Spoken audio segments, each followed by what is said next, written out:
Uyimiz yon tarafi.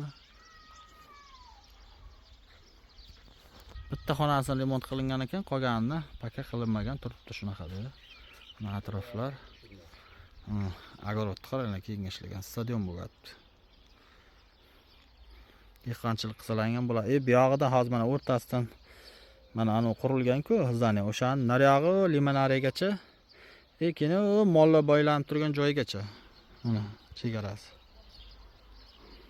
Xohlasalar ikki kishi bo'lib olsalaring ham bo'ladi. Egalarning nomerini qo'yamiz, narx-navosini gaplashaverasizlar. Mana bu yerda ham hovuzi bor ekan, krani bor, sveti bor, gaz bo'lgan ekan, usib tashlagan ekan, endi tortib keladi deyapti. Ikkita hovuzi bor ekan. Mana xuddi shunaqa огородda bu tarafida ham bor. Bunaqa aytganda ikkita hovli, katta-katta 20 sotikdan 40 sotikli xonadon. Dokumenti bitta.